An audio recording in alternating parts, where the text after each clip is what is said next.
Assalamu alaikum. My name is Kamran Hussain and I will be your instructor for this Oracle DBA course.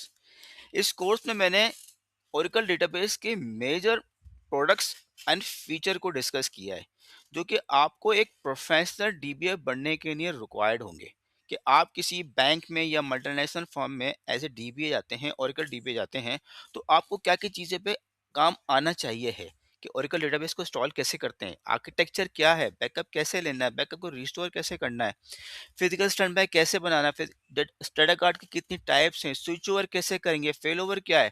तो ये तमाम की तमाम चीज़ें इसमें डिस्कस करेंगे। टीडीई कैसे इंप्लीमेंट करना है, ठीक है।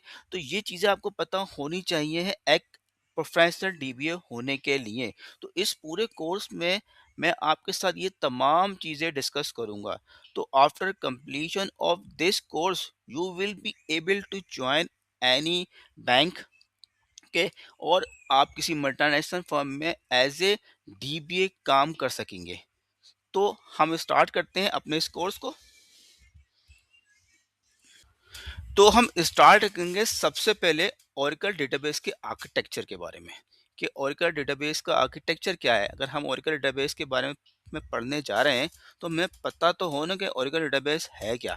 ठीक है, ओरेकल डेटाबेस इंस्टेंस क्या है, एसजीए क्या है, ठीक है, पीजीए क्या है, बैकग्राउंड प्रोसेसेस क्या है, ओरेकल डेटाबेस का फिजिकल आर्किटेक्चर क्या है। तो अब हम जो अपनी इनिशियल क्लासेस के अंदर सबसे पहले हम क्या करेंगे, ओरेकल डेटाबेस का आर्किटेक्चर पढ़ेंगे, फिर हम आएंगे उसकी मज़ीद चीज़ों को डिस्कस करने के लिए। तो स्टार्ट करते हैं।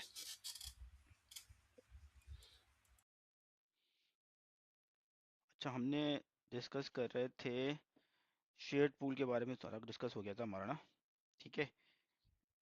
अच्छा, अब लास्ट एक चीज़ थी कि लेट्स सपोज हमने अब शेयर्ड पूल के अंदर क्या है कि हमारा मेमोरी एरिया के अंदर है क्या, जितनी भी जो कि एसक्यूएल स्टेटमेंट जो हमारी है या एग्जीक्यूशन प्लान्स हैं या हमारा सॉफ्ट पार्सिंग है, वो सारा का सारा जो है वो शेयर्ड पूल के अंदर परफॉर्म हो रही होती है। ठीक है। अच्छा, अब शेयर्ड पूल बिल्कुल मेमोरी एरिया है, इसके अंदर ये भी कर सकते हैं कि आप को अगर लेट्स सो मेमोरी शॉर्टेज होती है किसी वजह से, तो एक ऑप्शन दे दिया और करने कि आप शेयर्ड पूल के अंदर जो भी इंफॉर्मेशन है उसको फ्लश भी कर सकते हो। ठीक है। ये मगर ये रिकमेंडेड नहीं होता, मगर ये आप करना चाहो तो कर सकते हो। बहुत कोई एक सिनेरियो में आपको ऐसा नज़र आ रहा है कि आपकी स्टेटमेंट जो है ना शेड पूल पे जा रही हैं और एरर आ रहे हैं कि मेमोरी लीकेज के एरर आ रहे हैं आपको, या शेड पूल के फुल के इश्यूज आ रहे हैं आपको। तो उस सिनेरियो में आप जो है शेड पूल जो है फ्लश कर सकते हो। तो उसको फ्लश करने,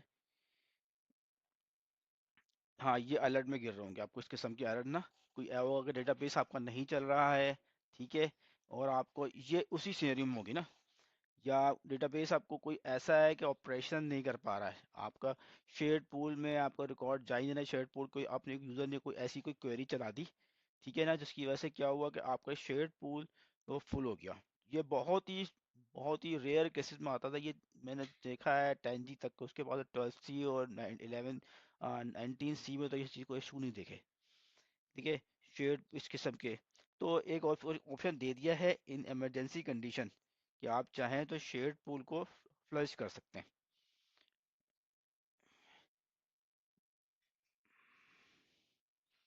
हाँ, सब खत्म हो जाएगा। हाँ, ये सब खत्म हो जाएगा। नहीं नहीं, एग्जीक्यूशन प्लान नहीं जाएंगे। देखो, एग्जीक्यूशन प्लान ये नहीं होगा कि एग्जीक्यूशन प्लान जो मेमोरी के अंदर बने हुए हैं ना, जो वो चले जाएंगे जो कि आपके मेमोरी एरिया में पड़े हुए हैं। ठीक है, जो एग्जीक्यूशन प्लान आपके मेमोरी एरिया के अंदर पड़े हुए हैं वो आपके चले जाएंगे, क्योंकि एग्जीक्यूशन प्लान तो आपके आपके आपके उसके अंदर भी रखा होता है ना, टेबल स्पेसिस में रखा होता है, आपके फिजिकल फाइल में भी एग्जीक्यूशन प्लान पड़े होते हैं, जो क्यूरीज के एग्जीक्यूशन प्लान है।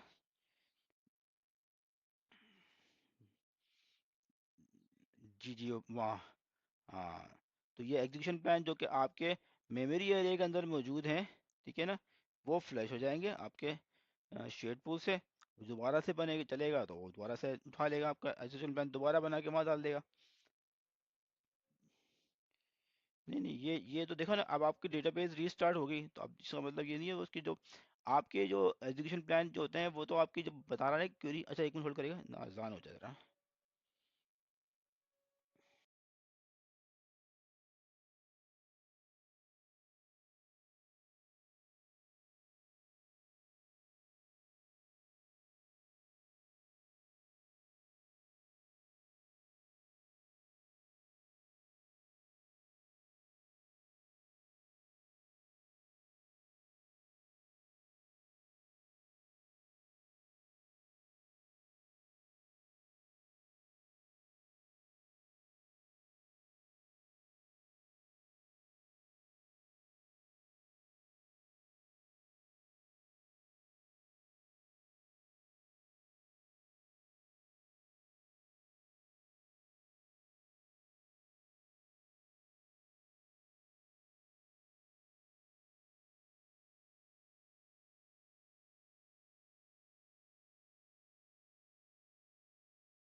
अच्छा देखो, अब आती है, हाँ, कुछ आपने कहा अब डीबी रिस्टार्ट हो गई। ठीक है, आवाज़ आ रही है पूरी?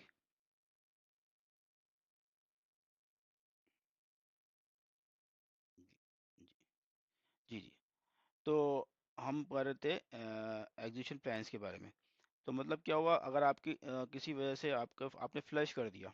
देखो, एग्जीक्यूशन प्लान जो होता है ना, परमानेंटली आप स्टोर करवाने के नहीं होता है, एक्स प्लान का टेबल होता है, उसके अंदर आप स्टोर करवा सकते हो। ठीक है, एक्स प्लान जब आपको कोई प्लान का टेबल बनाया है, तो आप अपने एग्जीक्यूशन प्लान वहाँ स्टोर करवा सकते हो परमानेंटली। बाय डिफॉल्ट होता है आपका एग्जीक्यूशन प्लान जो होता है आपको मेमोरी के अंदर सेव होता है। ठीक है, बाय डिफॉल्ट मेमोरी में होता है। बाय डिफॉल्ट जब भी बनाता है तो आपके वो लाइब्रेरी कैशे पे रख रहा होता है। और एक्स प्लान के नाम से टेबल होता है। ठीक है, आप कभी अगर उसको टोड वगैरह यूज़ करते हो तो, या आप, हाँ हाँ, जी जी जी बिल्कुल, डीबीएमएस एक्स प्लान के अंदर वो आप उसके अंदर ये प्लान टेबल्स के नाम होता है, उसके अंदर जो है ना आप अपनी एग्जीक्यूशन प्लान को कैप्चर करके आप वहाँ पे स्टोर करवा सकते हो परमानेंटली, अगर आपने एग्जीक्यूशन प्लान को सेव करवाना है। भाई ये बाय डिफॉल्ट नहीं होता। हाँ, बाय डिफॉल्ट मेमोरी में होता है, मगर इसको हम स्टोर करवा सकते हैं उसके लिए। ठीक है, एग्जीक्यूशन प्लान को।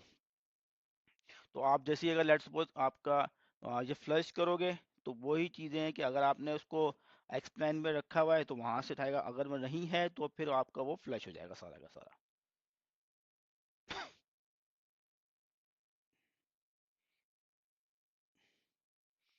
नहीं, वो तो आप नहीं, पैरामीटर नहीं, वो तो आप एक्सप्लेन में कोई बाई डिफॉल्ट पैरामीटर नहीं होता, आप उसको ऑटोमेटिक मतलब इनेबल करना पड़ेगा ना, एक्सप्लेन के अंदर राइट करवाओगे, डीबीएमएस का प्रोसीजर चलाओगे तो प्रोसीजर में तो आपको जो एग्जीक्यूशन प्लान है वो उठा के एक्सप्लेन के टेबल में आकर राइट कर देगा। ठीक है, तो ये फ्लश शेड पूल यही करता है कि आपने अगर शेड पूल को फ्लश कर दिया आपने, तो ये इमरजेंसी कंडीशन में अगर आप फ्लश करना चाहो तो आप कर सकते हो शेड पूल को फ्लश। तो ये इसकी कमांड है, alter system flush shared pool. तो इसके नहीं कोई डेटाबेस को रीस्टार्ट नहीं होता, आपका चलती हुई डेटाबेस के अंदर ये फ्लश कर देगा शेड पूल।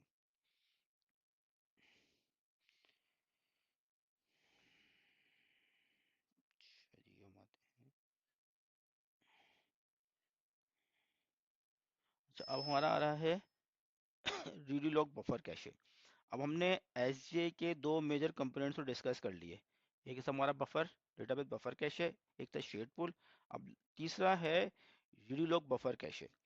के यूनिलॉग बफर कैशे में क्या करता है, ओरेकल जितनी भी चेंजेस है, देखिए लेट्स सपोज आपने कोई भी स्टेटमेंट चेंज करी, अपडेट की, इंसर्ट, डिलीट, जो भी स्टेटमेंट्स हैं उसकी जो इन्फॉर्मेशन है वो रीलॉग बफर कैशे में डालता है।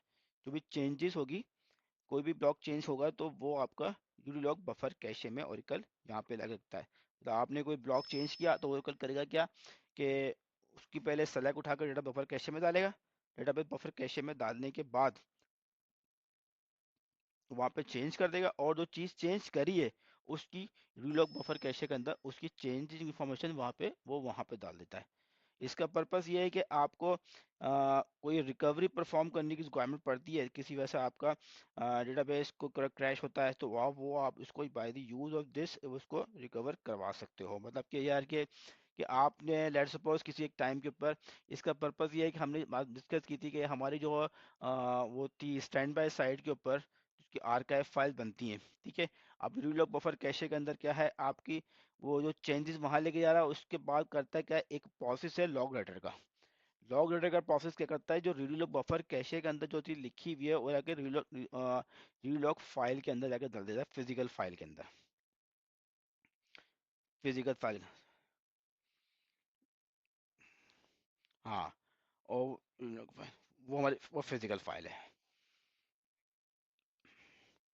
बिल्कुल, और ये हर 3 सेकेंड, एवरी 3 सेकेंड के ऊपर, और हर कमिट के ऊपर, every 30 second, 3 second, every 3 second के ऊपर, और या आप कमिट परफॉर्म करेंगे तो ये उसके ऊपर, या कुछ चेक पॉइंट परफॉर्म हुआ है उसके बारे में डिस्कस करेंगे अभी, चेक पॉइंट के बारे में।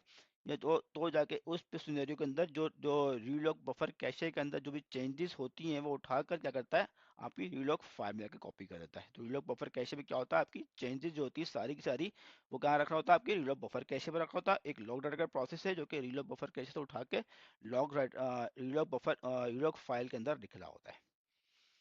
ठीक है, अच्छा, उसके बाद प्रोसेस आता है हमारा लास्ट पूल। अच्छा, लास्ट पूल के अंदर ये क्या है, ये ऑप्शनल बैकग्राउंड ऑप्शनल पूल है, मेमोरी एरिया है इसके अंदर।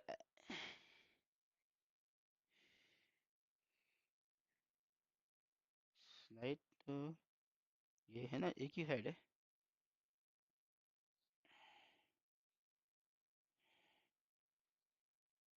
अच्छा, अब आ रही है, शायद नहीं आ रही, अब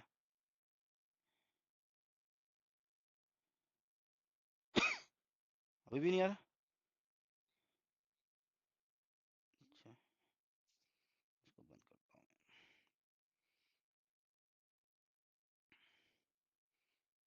हूँ। अब आ रही नजर।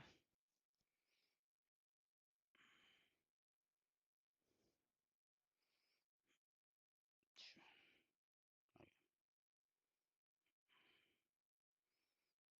ठीक है। अब यहाँ पे हम, तो रीलॉग बफर कैसे है हमारा, हम हो गया रीलॉग बफर हो गया हमारा। यार एक काम करते हैं ना, टाइमिंग ना गलत हो गई है। नमाज पढ़ लूँ मैं, फिर उसके बाद स्टार्ट करते हैं दोबारा से, ठीक है। मैं भी, आप भी पढ़ लें, फिर स्टार्ट करते हैं, ठीक है। अब ये नेक्स्ट ना, मैं सोच रहा हूँ 7 बजे, यार 7 8 बजे ना, अब मसला है 7 बजे रखना हो तो फिर मगर इशा हो जाती है। अब वो 10 बजे, 10 इशा के बाद ही रखूंगा मैं, हो रहा 9 बजे रख लेंगे नेक्स्ट क्लास ना, ठीक है। तो ज़्यादा बेहतर होगा, 10 बज जाते हैं, वो 11 बज जाते हैं, फिर वो लंबा टाइम चले जाता है, इस वजह से फिर 9 बजे नेक्स्ट क्लास रख लेंगे, ठीक है। चलो बस मैं नमाज पढ़ के ज्वाइन कर रहा हूँ, ठीक है। ओके।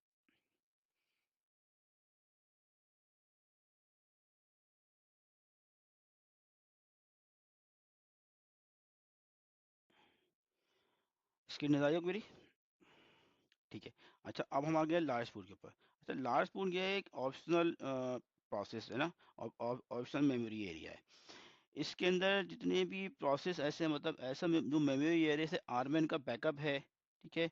और उसकी जो के के लिए जो रिकॉर्ड सेव करेगा बफर के अंदर, लार्ज पूल में करेगा। और अगर रिस्टोर करना है आरमैन बैकअप एंड रिस्टोरेशन, उसके लिए इस्तेमाल करता है। और अगर हम बेसिकली इसमें होता है क्या है, हमने अगर लेट्स इस्तेमाल किया है शेयर सर्वर, ठीक है।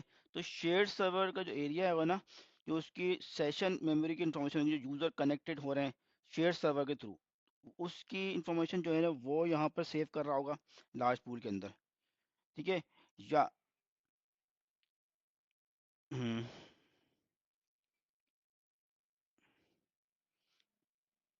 डेडिट डेडिकेटेड को ये नहीं होता, सिर्फ शेयर सर्वर अगर आप यूज करो, ठीक है। हाँ, नहीं, डेडिकेटेड के नहीं होगा, ठीक है। सेशन जो होगी, मेमोरी होगी, यूजर कनेक्टेड कर रहे हैं शेयर सर्वर के थ्रू हो रहे हैं, तो उस सिनेरियो के अंदर जो है ना, आपके लिए क्या होगा, ये लास्ट पूल में इस्तेमाल कर रहा होगा। जो अब वो भी ये है कि जो कि शेयर्ड पूल में फिट नहीं हो पा रहे, तो वो आपके इसमें होता है। अगर लेट्स सपोज आपके शेयर्ड पूल है, शेयर्ड पूल के अंदर कुछ आपके ऐसा हो कि शेयर्ड पूल ओवरफ्लो हो गया, ठीक है। तो उसके लिए भी ऑरेकल क्या करता है, लार्ज पूल को इस्तेमाल कर रहा होता है, और उसके लिए स्पेसिफिक इंफॉर्मेशन जो होती है, शेयर्ड सर्वर की थ्रेड है, तो उसकी भी इंफॉर्मेशन जो होती है आपके लार्ज पूल में रख रहा होता है। या आप पैरेलल एग्जीक्यूशन परफॉर्म कर रहे हैं, ठीक है, आपने पैरेलल एग्जीक्यूशन परफॉर्म करी है, तो उसके सिनेरियो के अंदर ही ऑरेकल क्या करता है, लार्ज पूल को इस्तेमाल करता होता है, ठीक है। सब ये शेयर सर्वर से नहीं मिला है, ठीक है। तो वो, अब ये क्या है, लार्ज पूल जो है आपका एक ना ऑप्शनल प्रोसेस है। तो ये अगर लेट्स सपोज आपका, मतलब वो ये आता है कि लेट्स सपोज आपका किसी वजह से, जो मैं बताया आपको, शेड पूल की ओवरफ्लो हो गया, तो वो लेके चले जाएगा आर्मेंट बैकअप एंड रिस्टोरेशन की इन्फॉर्मेशन वहाँ पे करेगा, ताकि आपके शेड पूल के ऊपर जो ओवरहेड है वो उसकी चीज़ें जो है ना वो लार्ज पूल में परफॉर्म करो। अगर ऐसी ऑप्शन काम परफॉर्म होते हैं जो कि नॉर्मल से हटके हैं, तो वो क्या होगा, आपके लार्ज पूल में परफॉर्म होंगे। अच्छा, दूसरा आया था, तीसरा आया था लास्ट जावा पूल। जावा पूल के अंदर आपके जितने भी जावा रिलेटेड अब कोई कोड आपके डेटाबेस में चल रहा है, ठीक है, जावा रिलेटेड कोई जावा का प्रोग्राम आपका चल रहा है, तो वो जाके, हाँ, अगर जावा के प्रोग्राम बना हुआ है आपका, कोई प्रोसीजर जावा के अंदर जावा बेस्ड कोई प्रोसीजर यूज हो रहा है, तो वो जाके ईबीएम में सारे हर सिनेरियो में नहीं होगा, ठीक है। आपने कोई कोडिंग आपके प्रोसीजर में जावा बेस्ड कोडिंग हुई हुई है, ठीक है, तो उस सिनेरियो के अंदर आपका जो है ना वो जावा पूल इस्तेमाल हो रहा होगा।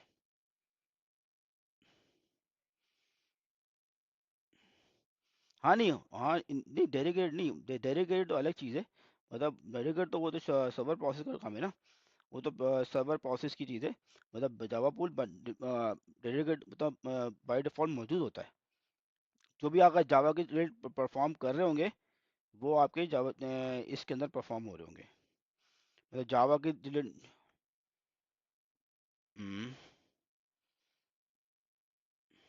नहीं नहीं नहीं, इनेबल से मुराद ये नहीं है कि इनेबल तो होता है, मतलब होगा, मौजूद होगा, मगर ये ऑप्शनल एरिया है। ये मतलब ऑप्शनल से एरिया है, देखें जो कि मैंडेटरी एरियाज है ना, रीडू है, डेटाबेस बफर कैशेज हैं, ये तो आपके हर प्रोसेस में इस्तेमाल होने ही होने हैं।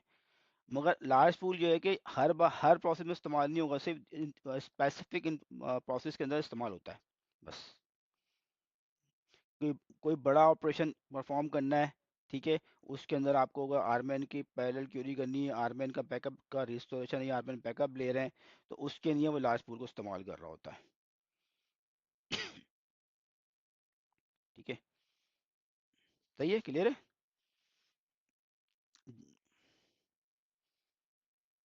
हम्म, देखिए, डेडिकेटेड प्रोसेस तो उसका लार्ज पूल से कोई नहीं है कि डेडिकेटेड है तो लार्ज पूल नहीं होगा या नहीं होगा। देखें, लार्ज डेडिकेटेड प्रोसेस मैंने आपको बताया था सिर्फ और सिर्फ कि जो अगर देखें, हमने एक चीज बात की थी, जब आप कोई बनाते हैं डेडिकेटेड सर्वर प्रोसेस, ठीक है, उसके अंदर होता क्या है, उसके अंदर सारी की सारी इंफॉर्मेशन जो आप हर बार जो है पीजे बनता है, ठीक है।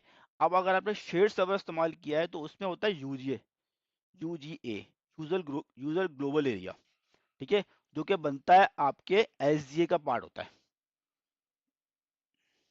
अगर आपने शेयर सर्वर रखा है।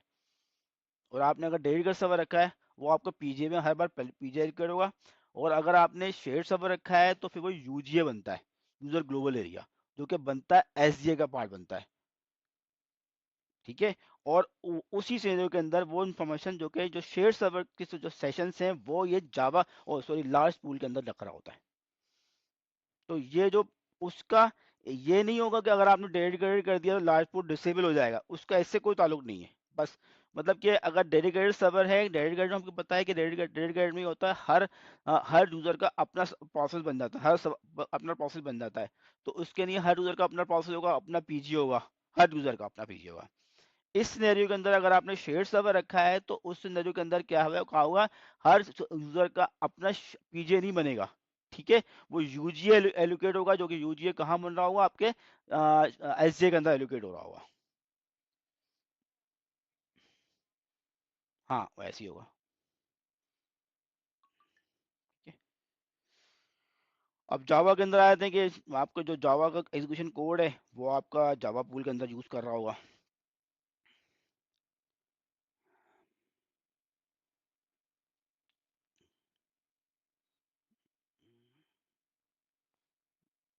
हम्म,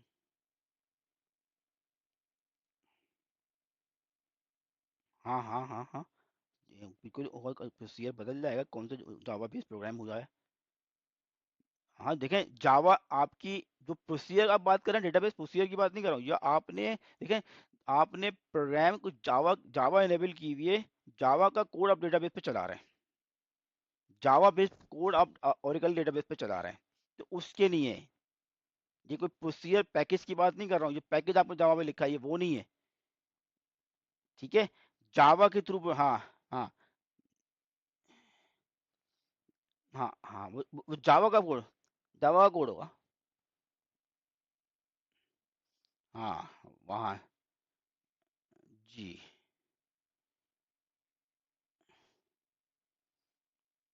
ठीक है, मतलब देखो,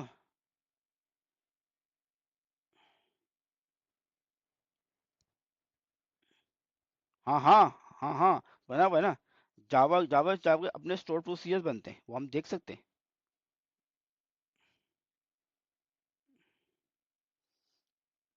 जावा के कोड यार फिर हम बनाना पड़ता है, देखेंगे, देख लेंगे, चलो देख लो, अपने पास कहीं बनवा दूंगा, दिखा दूंगा जावा को, ठीक है। तो जावा रिलेटेड जितना भी इंफॉर्मेशन होगी वो जावा पूल में परफॉर्म हो रही होगी। अच्छा, लास्ट वन आता है स्ट्रीम पूल। अच्छा, स्ट्रीम पूल ये बेसिकली क्या है? अगर देखा जाए तो ओरेकल ने बहुत सी जगहों पे लिखा होता है ये इसने ओरेकल ने ऑब्सोलीट कर दिया है। ठीक है। अच्छा, ऑब्सोलीट कर दिया है स्ट्रीम पूल के अंदर। तो अब ये बेसिकली इसका बेसिक पर्पस क्या है स्ट्रीम पूल का? ये बेसिकली क्या है कि आपके रेप्लिकेशन, जैसे आपका ओरेकल गोल्डन गेट है, गोल्डन गेट भी क्या कर रहा होता है? कैप्चर का प्रोसेस है और रेप्लिकेट का प्रोसेस है, वो स्ट्रीम पूल को इस्तेमाल कर रहा होता है। ठीक है। जो कि आपका दूसरा ये भी होता है कि आपके इसके अंदर आपका वो क्या है, जो डेटा गार्ड है। ठीक है। डेटा गार्ड के अंदर भी क्या होता है, उसके सिनेरियो के अंदर भी क्या होता है, स्ट्रीम पूल इस्तेमाल हो रहा होता है। तो जितनी भी जो रेप्लिकेशन के रिलेटेड जितनी भी इंफॉर्मेशन होती है वो आपके स्ट्रीम पूल के अंदर इस्तेमाल हो रही होती है।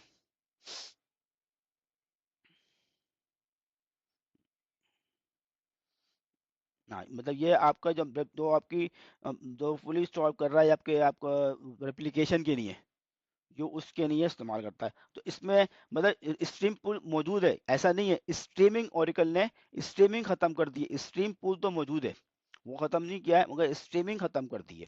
ठीक है, वो ऑब्सोलीट कर दिया, मगर स्ट्रीम पूल के अंदर क्या कर रहा है, जो कि रेप्लिकेशन के लिए जो प्रोसेस होती है वो स्ट्रीमिंग पूल के अंदर रखा होता है ओरेकल।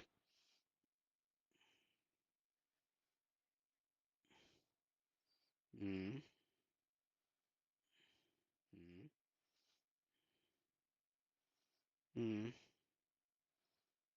बिल्कुल है। हाँ, दोनों। बिल्कुल। बिल्कुल। बिल्कुल।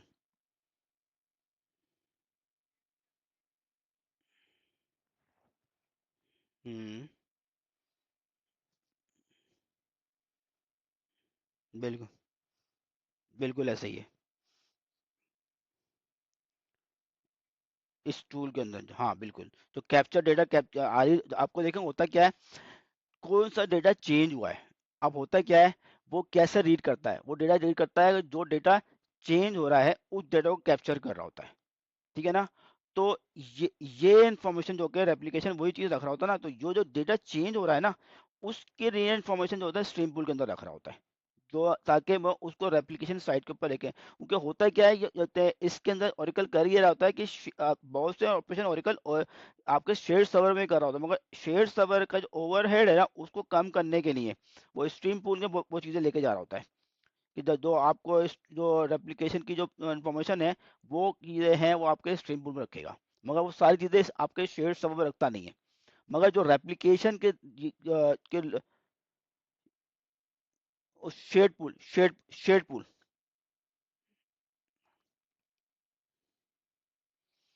स्ट्रीम पूल में रखेगा। हम्म।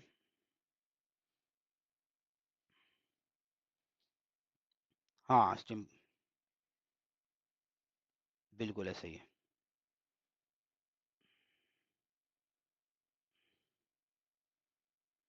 ठीक है।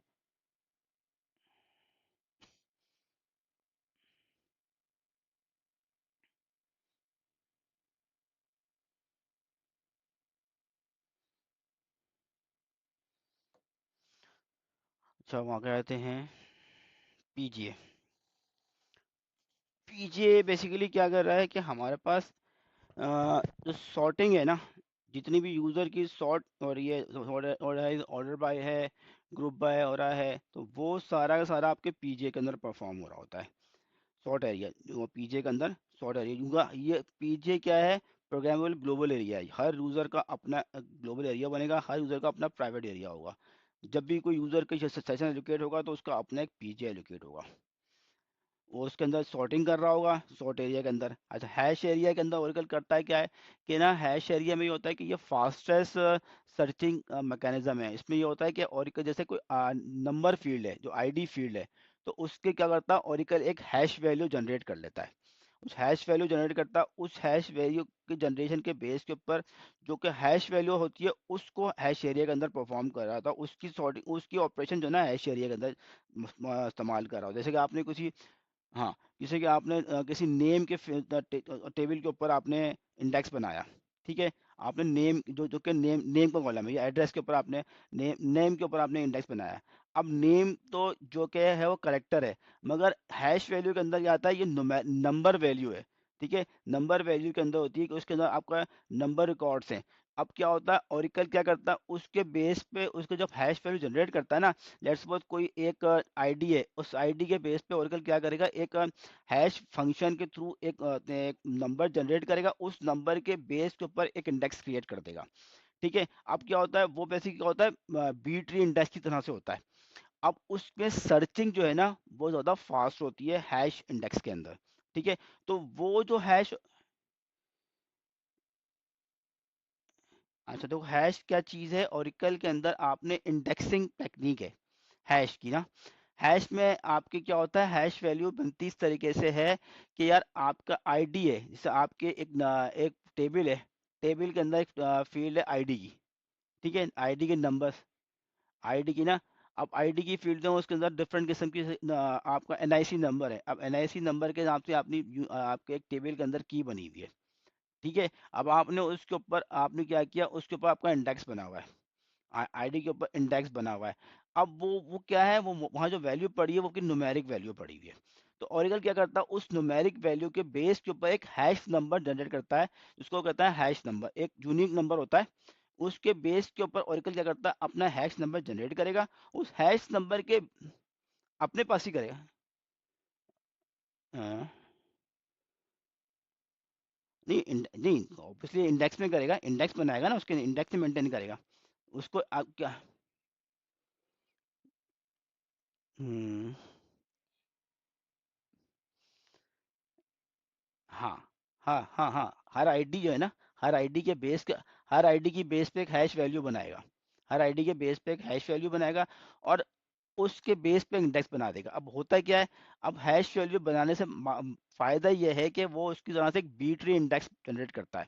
अब बी ट्री इंडेक्स में हाँ उसका, हाँ मतलब इंडेक्सिंग इसी तरीके से होती है, बी ट्री इंडेक्स उसी के अगेंस्ट में बी ट्री इंडेक्स बनाता है। ठीक है, अब क्या होगा, जब ओरेकल ने ये कर दिया, जो जो हैश इंडेक्स के थ्रू आपकी की बनी है, जो हैश इंडेक्स के थ्रू बनी हुई है, उनकी इंफॉर्मेशन के लिए ओरेकल ने एक हैश एरिया बना दिया पीजीए के अंदर। तो उसकी इंफॉर्मेशन हैश एरिया के अंदर जारी होती है, जो हैश एरिया, ताकि उसके अंदर फास्ट से फास्ट जो है ओरेकल जो है सर्चिंग कर सके। तो हैश एरिया वहाँ पर ये सब मेंटेन कर रहा है। ठीक है, वैसे ही आता है आपका सेशन मेमोरी, जो कि सेशन रिलेटेड जो इन्फॉर्मेशन होगी वो आपकी क्या आएगा, जो सेशन की चीज जितनी भी होगी, यूजर की जो सेशन की रिलेटेड इन्फॉर्मेशन होगी, ठीक है, वो आपका सेशन मेमोरी में जारी होंगी।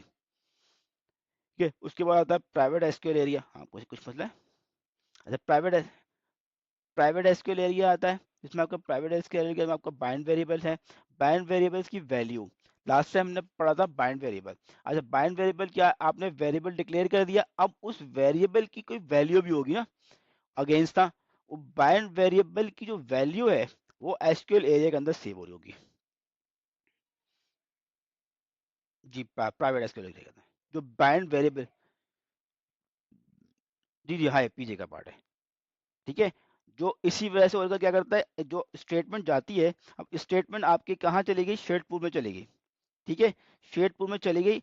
अब उसकी जो बाइंड वेरिएबल की जो वैल्यू थी, वो आपकी प्राइवेट एसक्यूएल एरिया के अंदर मौजूद होगी, बाइंड वेरिएबल की वैल्यू। ठीक है। हम्म, हम्म,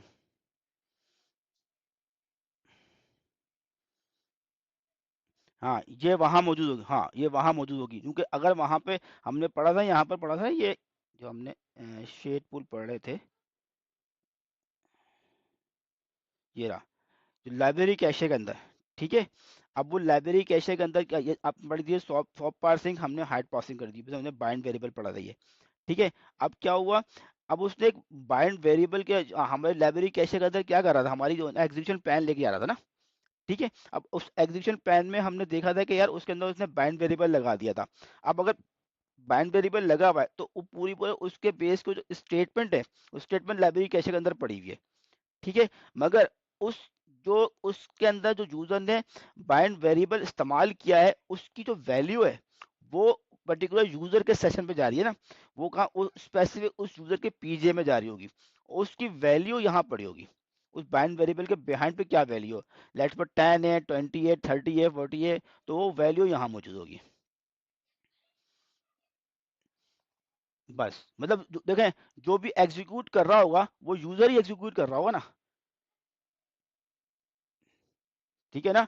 अब अब अगर कोई स्टेटमेंट एग्जीक्यूट करी है, उसमें यूजर ने लेट्स सपोज वैल्यू डाली 10, अब वैल्यू लिखिए 10, अब कोई दूसरा यूजर है, अब उसने सेम स्टेटमेंट एग्जीक्यूट करी, तो उसको जो एग्जीक्यूशन क्यूरी है, उसको एग्जीक्यूशन क्यूरी और उसका प्लान की रिक्वायरमेंट है उसको।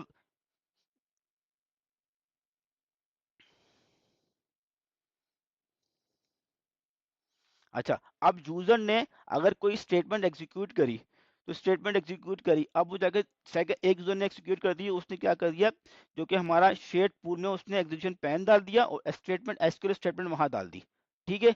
और बाइंड वेरिएबल इसमें इस्तेमाल किया था, मगर बाइंड वेरिएबल तो वहां पड़ा, मगर बाइंड वेरिएबल की वैल्यू पीजे के अंदर पड़ी है।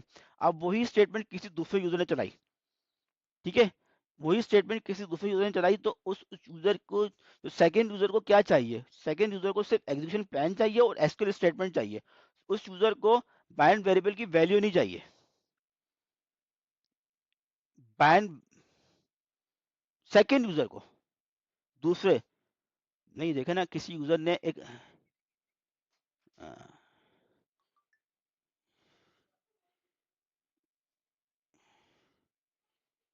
नहीं नहीं, मैं पे रिपीट करता हूँ आपको।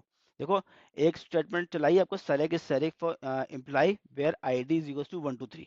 अब उसकी जगह पे उसने बाइंड वेरिएबल यूज कर लिया ईएमपी आईडी, ठीक है। एक यूजर ने ये क्वेरी चलाई ईएमपी आईडी, उसने, और उसने क्या किया, ईएमपी आईडी का बाइंड वेरिएबल की वैल्यू भी डिफाइन कर दी, 100 डिफाइन कर दी, ठीक है। ओरेकल ने क्या किया, उसका एग्जीक्यूशन प्लान और उसकी एसक्यूएल स्टेटमेंट जाके आपके जो है आपके शेड पूल में लिख दी, ठीक है।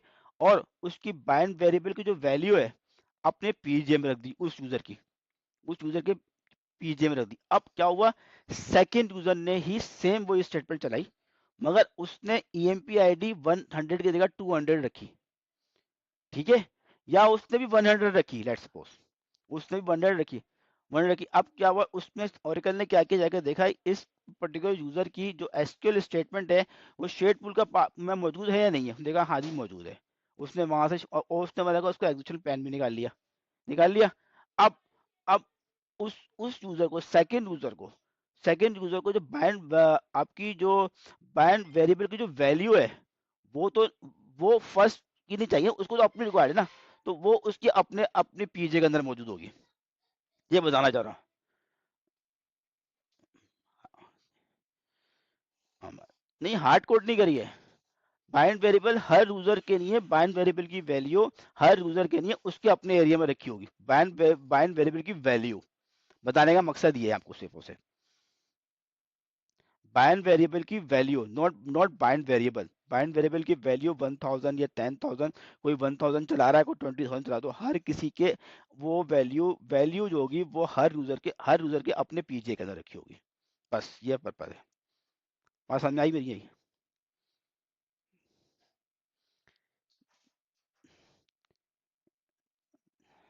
अच्छा, अब आती है रन टाइम एग्जीक्यूशन स्ट्रेटजी, जो रन टाइम पे चीज़ें चल रही होती हैं, ठीक है, वो तमाम की तमाम चीज़ें जो कि एसक्यूएल एरिया के अंदर ये यहाँ पे वो भी रखा होता है कि आपके सेशन की इंफॉर्मेशन होगी, ठीक है, तो वो वेरिएबल की इंफॉर्मेशन होगी या क्वेरी की इंफॉर्मेशन होगी, वो सारी की सारी क्या करेगा आपके एसक्यूएल एरिया के अंदर रख रहा होता है। तो रन टाइम इंफॉर्मेशन है, ठीक है। अच्छा, अब आता है हमारा कि पीजे एग्रीगेट टारगेट और पीजे एग्रीगेट लिमिट। पीजे, अगर हमने पीजे का साइज डिफाइन करना है, ठीक है, हमने पीजे का साइज डिफाइन करना है, तो पीजे एग्रीगेट अंडरस्कोर टारगेट में हम डिफाइन कर सकते हैं। ये डायनेमिक वेरिएबल है, ठीक है, इसको हम डायनेमिकली चेंज कर सकते हैं। अब पीजे एग्रीगेट अंडरस्कोर लिमिट है, इसकी लिमिट है कि यहाँ तक की बाउंड्री तक जा सकता है। लेट्स सपोज मेरा अगर पीजे मैं चाहता हूँ कि 100, ठीक है, 100 GB दे दिया, अगर मैंने लिमिट 100 GB तक दे दी है तो टारगेट 100 GB तक दे सकता हूँ, इससे ऊपर जाऊंगा तो फिर वो डिफाइन नहीं करेगा, ठीक है। फिर उसके लिए मैं लिमिट को बढ़ाना पड़ेगा, तो वो एक टारगेट को चेंज करेगा। तो वो यही होता है लिमिट, उसकी बाउंड्री वैल्यू होती है। हम्म। हम्म।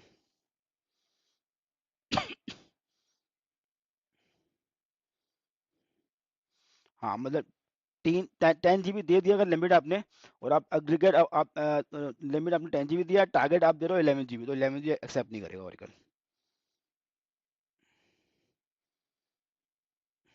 ठीक है। ठीक है।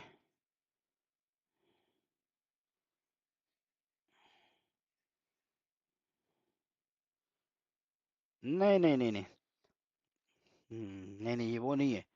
5 मतलब आपने अगर लेट सपोज लिमिट डिफाइन की नहीं है, देखो आपकी टोटल कितनी है, आपकी हार्ड लिमिट है। ठीक है, हार्ड लिमिट है कि ऑल सेशन की हार्ड लिमिट है। ठीक है। आपकी जो पीजे एग्रीगेट लिमिट है कि आपकी हार्ड लिमिट है। ठीक है। और आपकी जो जो है ना पीजे एग्रीगेट, वो आपकी एक सॉफ्ट लिमिट है।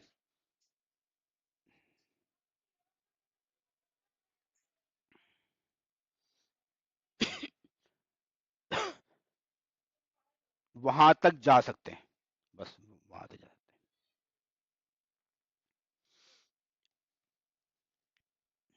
अच्छा, यहाँ तक हो गया हमारा ये। अच्छा, अब हम आते हैं बैकग्राउंड प्रोसेसेस के ऊपर। तो बैकग्राउंड प्रोसेसेस के अंदर तो मेजर प्रोसेसेस आते हैं। सबसे बड़ा प्रोसेस है डीबी राइटर। डीबी राइटर, इसको जो बड़ा कर लेता हूँ। डीबी राइटर देखें, डीबी राइटर का काम ये है कि डेटाबेस बफर कैशे के अंदर कोई ब्लॉक अगर चेंज हुआ है, ठीक है, कोई चेंज ब्लॉक है, उसको उठा के कॉपी करना आपके डेटा फाइल के अंदर। ठीक है।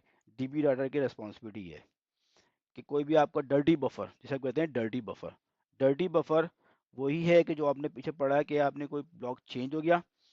ठीक है। उसने उठा के डीबी राइटर क्या करेगा, वो वहां से उठाएगा और उठा के आपके डेटा फाइल में कॉपी कर देगा। फिर दूसरा आता है।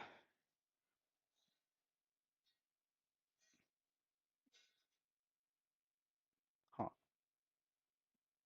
हाँ, नहीं देखो, ये तो इसका कमिट से कोई ताल्लुक नहीं है। ये तो डीबी राइटर में पड़ा हुआ है ना आपको, वो तो आपका डेटाबेस बफर कैसे में पड़ा हुआ है ना। ये तो वो चेंज हुआ ब्लॉक, वो चेंज ब्लॉक उठा के डाल देगा। अब ये कमिट पे डालेगा, वो उसका इससे कल नहीं है कि कमिट होगा नहीं हो, इसका वो अनकमिटेड भी डाले के जाएगा। अब वो, हाँ हाँ कर देगा।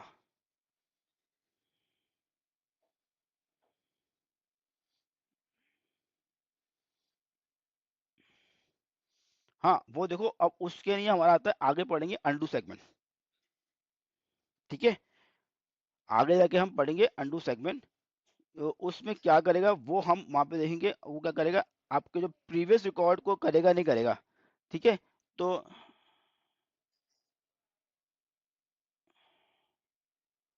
हाँ।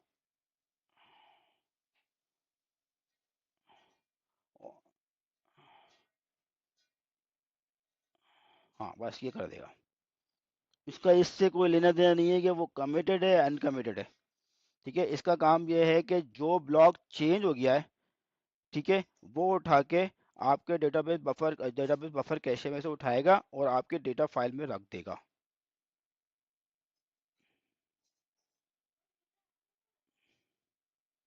अच्छा, देखो आप अगर लेट्स सपोज, अब देखो बात ये, अगर लेट्स सपोज आप ये चीज करते हो, आप कहते हो कि यार मुझे कमिटेड ट्रांजेक्शन ही डेटा फाइल में लेके जाएगा ना। अब लेट्स सपोज आपकी क्या होती है, आपने कोई रिकॉर्ड सेव किया और आपने उसको अभी तक कमिट ही नहीं किया ट्रांजेक्शन, तो इसका मतलब है वो तो अगर ट्रांजेक्शन कमिट नहीं करी तो वो आपकी डेटाबेस वहीं पड़ी रहेगी।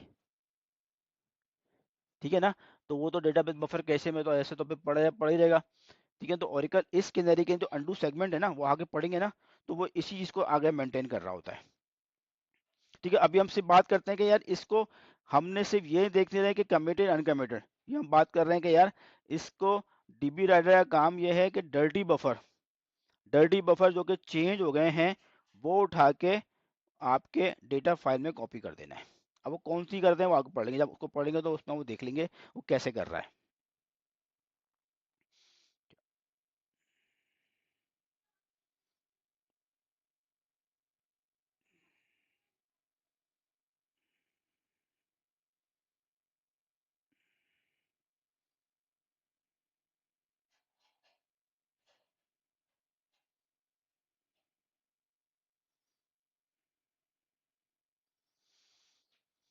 अच्छा, अब आता है दूसरा, हमारा आता है लॉग राइटर।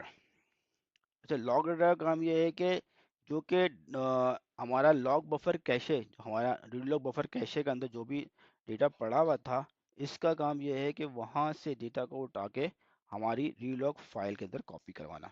तो इस प्रोसेस का, बैकग्राउंड प्रोसेस की रिस्पॉन्सिबिलिटी ये आती है कि उठा के उस फाइल से हमारी रीड लॉग फाइल के अंदर करवाना। ओके। अच्छा, अब मतलब लेट्स सपोज कोई भी, अब ये प्रोसेस जो है लॉग राइटर का हर 3 सेकेंड पे भी काम करता है। ठीक है। हाँ, 1/3 फुल हो जाए जब चल रहा होता है। ठीक है। ये क्या कर रहा होता है, जो हमारे लॉग बफर कैशे के अंदर राइट कर रहा है, और इसका पर्पस यही है कि आपको, अगर लेट्स सपोज आपकी किसी वजह से आपके लॉग राइटर में चेंजेस लिखी हुई है और आपका इंस्टेंस क्रैश हो जाए, तो वो आपके फिजिकल फाइल में लिखा हुआ नहीं है, तो इसका काम यही होता है कि फिजिकल फाइल में कॉपी करना। ठीक है, क्योंकि अगर आपका इंस्टेंस क्रैश हो जाए तो आपको पता हो कि यार कौन से ब्लॉक के अंदर कौन क्या चेंजेस आई थी, तो वो उसका काम यही होता है कि वो आपको फिजिकल फाइल में लिखना। वही ऊपर सिनेरियो, हाँ वही बात वो आती।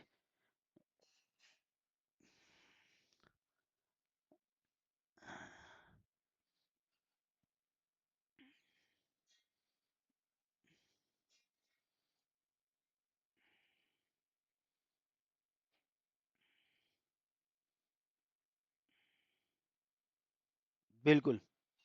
तो अब वही बात आती है कि अगर वही चीज़ है कि अगर लेट्स सपोज जैसा डीबी राइडर हम बात कर रहे हैं, आप कह रहे हैं कमिटेड को लेके जाएगा, तो अगर मैं यही करता रहूंगा, सिर्फ कमिटेड को लेके जाऊंगा, तो फिर तो वो बफर में चेंज हो रहा है ना।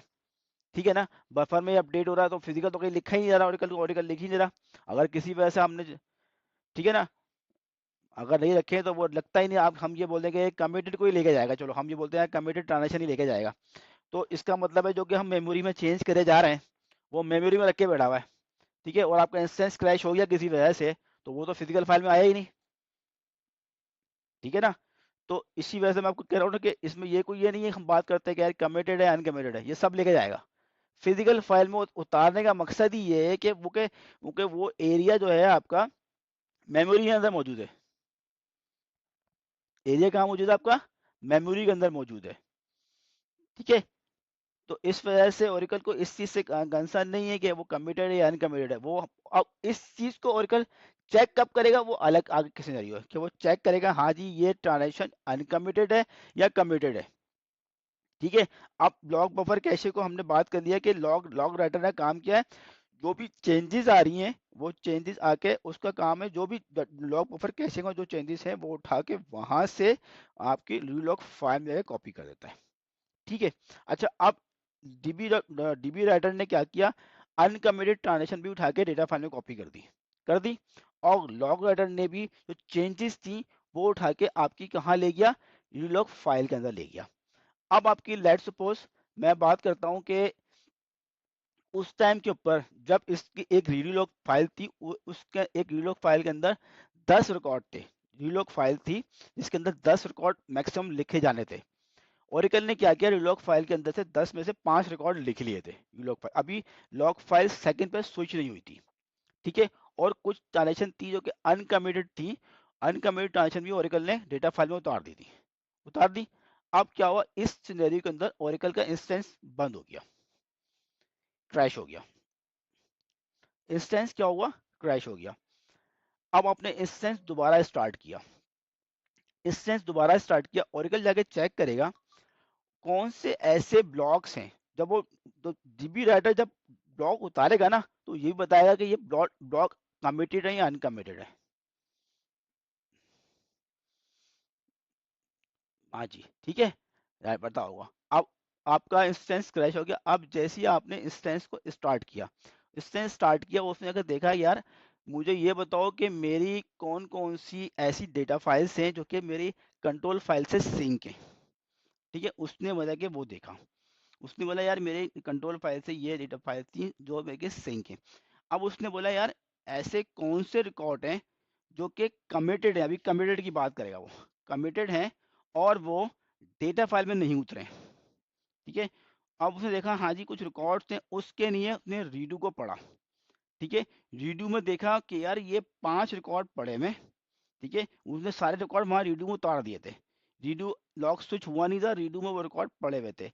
वो रिकॉर्ड को चेंजेस लेके जा इसी वजह से रहा है कि आपको उससे डेटा फाइल को अपडेट करेगा, डेटा फाइल को अपडेट करेगा। उसने देखा रीडू के अंदर ये 5 रिकॉर्ड पड़े हैं जिसकी इंफॉर्मेशन डेटा फाइल के अंदर ऐड नहीं हुई है। अब वो देखेगा ये ट्रांजेक्शन कमिटेड है या अनकमिटेड है।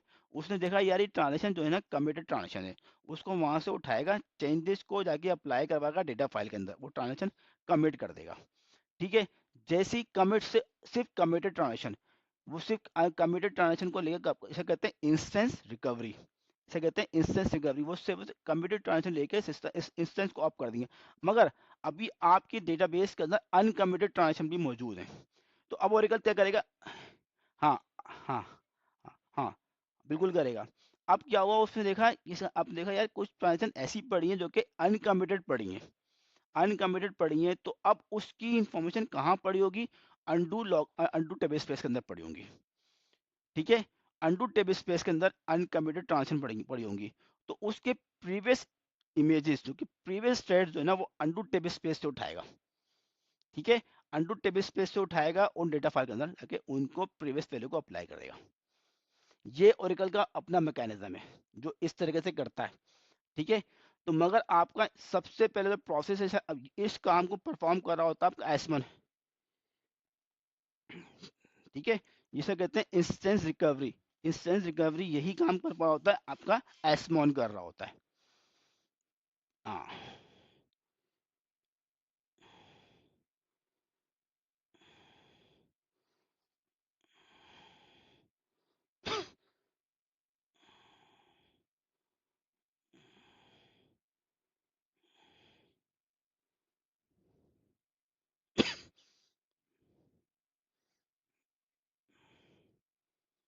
जी, बिल्कुल,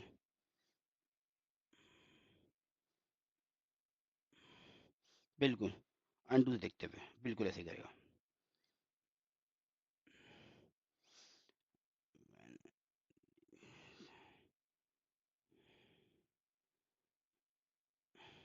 ये एस्पॉन करता है, ये एस्पॉन कर रहा होता है। ठीक है, ये रिकवरी के अंदर परफॉर्म हो रहा होता है। ठीक है, तो आपके अगर लेट्स सपोज किसी वजह से क्रैश हो जाता है, आपके डेटा फाइल के अंदर नहीं है, तो वो यही सारे काम कर रहा होता है। कौन कर रहा होता है? आपका एस्मॉन कर रहा होता है।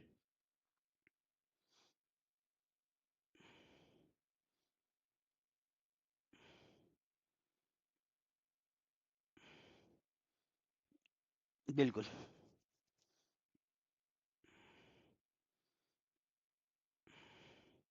हाँ बिल्कुल।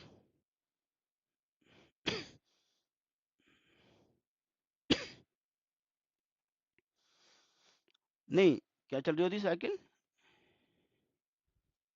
वो एस्मॉन नहीं कर रहा होता, वो एस्मॉन नहीं कर रहा होता। एस्मॉन का सिर्फ काम ये होता है कि आपकी अनकमिटेड ट्रांजेक्शन, अब अगर लेट्स सपोज आपकी लाइव ट्रांजेक्शन चल रही है, ठीक है, आपने कोई ट्रांजेक्शन रोल बैक कर दी, तो वो एस्मॉन नहीं करेगा।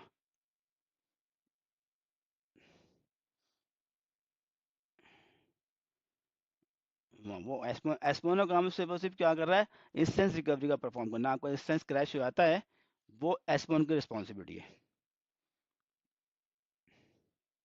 ठीक है, अब आता है प्रोसेस मॉनिटर, पीमोन। आप जो बात कर रहे हैं वो पीमोन कर रहा होता है। हाँ, यूजर के सेशन के लोग है ना, यूजर का सेशन रोल बैक हो गया। ठीक है, ये प्रोसेस मॉनिटर कर रहा होता है। ठीक है, तो एस्मोन है सिस्टम को मॉनिटर कर रहा है, पीमोन है प्रोसेस मॉनिटर कर रहा है। ठीक है, सेशन किल हो गया, आपका सेशन चल रहा था, सेशन का किल हो गया, उस सेशन को रोल बैक करना पीमोन का काम है। ठीक है, तो ये क्लीन अप करना, यूजर के प्रोसेस को क्लीन अप करना, तो ये सारा सारा उसका काम है, पीमोन की रिस्पॉन्सिबिलिटी है।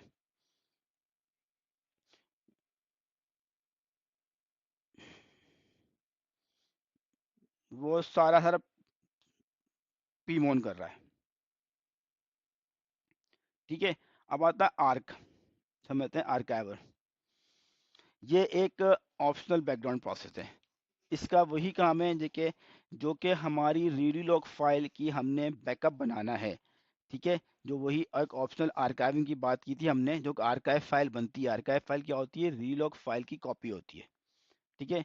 तो ये जो बैकग्राउंड प्रोसेस है आर्काइवर, इसका यही काम है कि रीडी लॉग फाइल की कॉपी बनाता है आर्काइव की। तो ये वो प्रोसेस, ये बैकग्राउंड प्रोसेस, इसका इसका इसकी रिस्पॉन्सिबिलिटी ये। ठीक है। अच्छा, अब आता है एम और एम। ये बेसिकली क्या कर रहा है, ये मॉनिटरिंग का प्रोसेस है कि जो कि ये आपका AWR है।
स्क्रीन आई इधर। हम्म,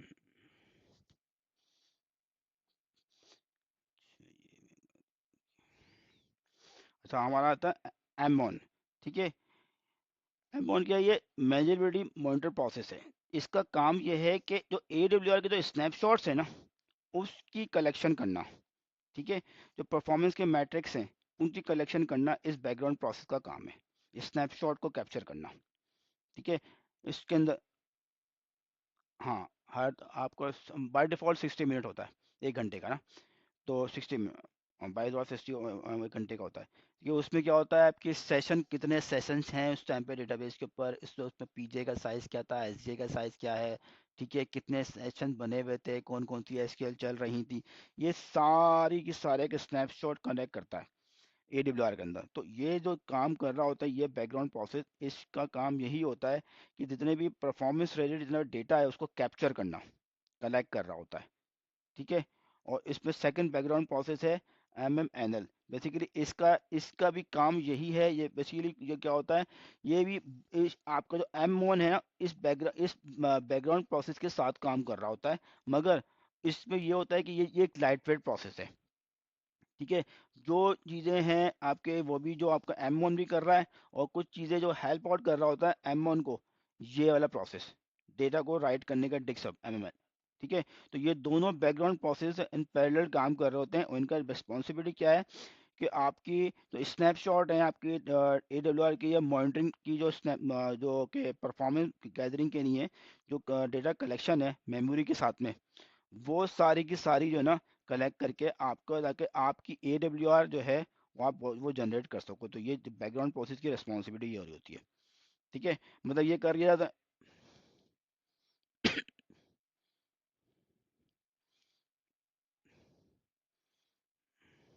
हाँ हाँ, आप होते हैं। हाँ हाँ। हाँ हाँ। मतलब ये देखना, M1 जो है ना, क्या कर रहा है, उस सिस्टम की परफॉर्मेंस को ना जिन्हें भी कलेक्ट कर रहा होता है। ठीक है। और MMNL क्या कर रहा होता है कि आपका जो भी डेटा है कलेक्ट किया है, उसको राइट कर रहा होता है AWR के टेबल्स के अंदर। ये राइट कर रहा होता है। ठीक है। अब इसमें आता है ADDM। अब ADDM क्या कर रहा होता है, AWR के स्नैपशॉट को रीड करता है, जिससे आपको वो आपका जो है कोई डायग्नोस्टिक कर सकें। वो आपका ADDM कर रहा होता है। जब हम AWR पढ़ेंगे तो हम उसमें ये चीज़ें पढ़ेंगे आके। तो ये, हाँ हाँ, वो जब रिपोर्ट पढ़ेंगे तो वहाँ पे ये कर रहे होते हैं। ठीक है। तो ये हो गया कि बस कलेक्टर समझ लें आप, क्या एनालाइज करना है या इनिशिएट करना है कोई बैकअप की मॉनिटरिंग को, वो M1 कर रहा है। और इसका काम क्या है कि आपको डेटा को राइट करवाना AWR के टेबल्स के अंदर, वो MMNL कर रहा होता है। ठीक है। अच्छा, अब दूसरा आता है हमारा प्रोसेस है रिको। ये बेसिकली क्या करता है, हमारे पास जो है जितनी भी रिकवरी है ना डिस्ट्रीब्यूटेड ट्रांजेक्शन की, डिस्ट्रीब्यूटेड ट्रांजेक्शन्स में ये आता है कि हम कोई ट्रांजेक्शन हमने कोई अपडेट करी ओवर दी डीबी लिंक। अच्छा, डीबी लिंक पता है वो क्या होता है? हाँ देखें, अब क्या है कि मैंने एक डेटाबेस में रहता हुआ किसी दूसरी डेटाबेस के टेबल को मैंने अपडेट करना है, तो मैंने डीबी लिंक क्रिएट किया और डीबी लिंक के थ्रू उस सेकंड डेटाबेस के टेबल को मैंने अपडेट कर दिया। अब क्या हुआ, मैंने जब अपडेट किया तो या मेरी अपडेट की कोई ट्रांजेक्शन स्टक हो गई, ठीक है ना? तो इस प्रोसेस का यही काम है, जो इस किस्म की ट्रांजेक्शन कहते हैं डिस्ट्रीब्यूटेड ट्रांजेक्शन, ठीक है, जो ओवर डीबिलिंग की परफॉर्म हो रही होती है, ठीक है। तो इस प्रोसेस का काम यही होता है, जो डिस्ट्रीब्यूटेड ट्रांजेक्शन परफॉर्म हो रही हैं, अगर वो कहीं स्टक हो रही हैं उनको रिकवर करना, ठीक है, वो ये कर रहा होता है, रिको के थ्रू कर रहा होता है। रिको कर रहा होता है, इनिशिएट हुआ है। हम्म, हाँ।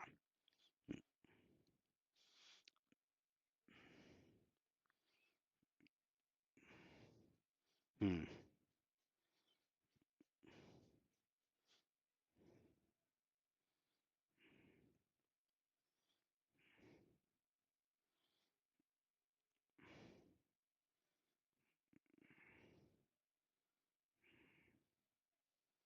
हम्म।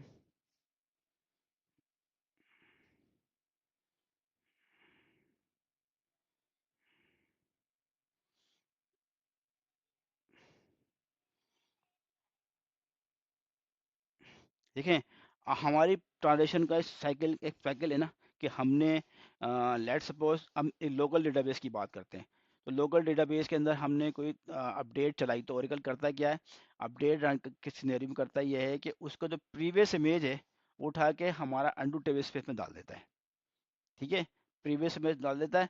और आपने अगर और आपने कमिट कर दिया, उसको कमिट कर देगा, अगर आपने रोल बैक किया तो जो अनडू टेबल स्पेस से उठाकर वहाँ कर यहाँ पे भेज देता है। यही सारे काम for the distributed transaction, for the distributed transaction. अब आपने ओवर द नेटवर्क काम किया है, ठीक है, तो अब ये प्रोसेस रिको कंट्रोल तो यहाँ से हो रहा है, मगर वो उस वाली डेटाबेस के कमिट कर रहा था, उस वाली डेटाबेस के अब उसके अंडू में लिखा होगा, सेकंड डेटाबेस में आपने किया उसमें रखा हो, तो इस चीज को हैंडल कर रहा है डिगो प्रोसेस, सेकंड डेटाबेस की चीजों को। तो इस चीज को, हाँ, तो ये ऑपरेट यहाँ से कर रहा है मगर वो रखा वहां पर है, ठीक है। इस चीज की क्या है कि उस ट्रांजेक्शन को रोल बैक करना है, उस ट्रांजेक्शन को कमेंट करना है, ठीक है। तो जो इसकी जो रिकवरी की जो काम होगा ना, वो सारा का सारा जो कि अगर वो ट्रांजेक्शन डॉट में आ गई है, लेट्स ये भी होता है ना कि आपका अपडेट चल रही थी, उस टाइम पे नेटवर्क ग्लिच आ गया, ठीक है, अब वो ट्रांजेक्शन कमिट का पूरी कमिट नहीं हो सकी, तो उसको देखने का तरीका क्या है, हाँ जी ये ट्रांजेक्शन जो चल रही थी ये मेरे पास इसके पास कम्प्लीटली अपडेट नहीं है, तो वो वहाँ से हम निकालते हैं और फिर वो हम देख सकते हैं कि यार कौन सी ट्रांजेक्शन है जो कि ओवर दिन डीबी लिंक अपडेट करी जा रही थी, वो वहाँ पे डॉट में पड़ी हुई है। तो ये इन्हीं ट्रांजेक्शन को जाके चेक कर रहा होता है कि हाँ जी वो ट्रांजेक्शन को क्या आया कि वो कमिट हो गई थी, उसके बाद लिख दी गई हैं, तो उनको कमिट करेगा, अगर वो नहीं है तो उसको रोल बैक करेगा। तो ये प्रोसेस इनिशिएट हो रहा होगा आपके सोर्स डेटाबेस से, मगर वो कर रहा होगा आपकी टारगेट डेटाबेस के अंदर।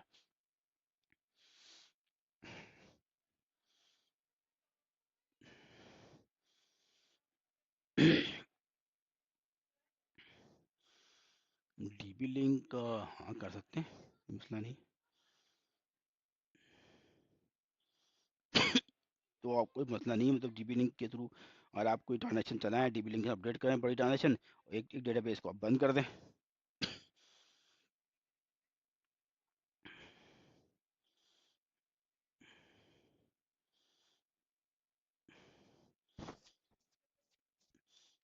हाँ, अगर लेट्स सपोज आपने कोई कमिट चलाई थी ना, तो अब वो कमिट करने से पहले लेट्स वो कमिट किया था आपने, आपने कोई चीज़ अपडेट की थी, तो वो उस डेटाबेस पे अपडेट कर रहा है ना, तो उस डेटाबेस के बाद वो इंफॉर्मेशन रखेगा कि हाँ जी इसकी प्रीवियस इमेज यहाँ मौजूद है, ठीक है। अब आपने यहाँ से कमिट चलाई, जब आपने कमिट चलाई उस डेटाबेस में, हो सकता है वहाँ तक वो नहीं पहुँची, नेटवर्क पे कहीं फंस गई, ठीक है ना। तो यहाँ पे उसके पास रिकॉर्ड रहेगा कि हाँ जी मैंने कमिट कर दी थी उस डेटाबेस के अंदर, उसको जाके कमिट करवाना है। अगर आपने यहाँ पे कमिट करवा दिया तो जैसे ही डेटाबेस को ओपन करेंगे जाके देखेगा कि भाई ये ट्रांजेक्शन मैंने यहाँ से कमिट भेज दिया था और नेटवर्क मेरा दोबारा से इनेबल हो गया है, तो वहाँ की डेटाबेस में जाकर उसको वो कमिट करवाएगा, क्योंकि वो अनकमिटेड इन्फॉर्मेशन आपके अंडू के अंदर पड़ी होंगी ना उसकी सेकंड डेटाबेस की।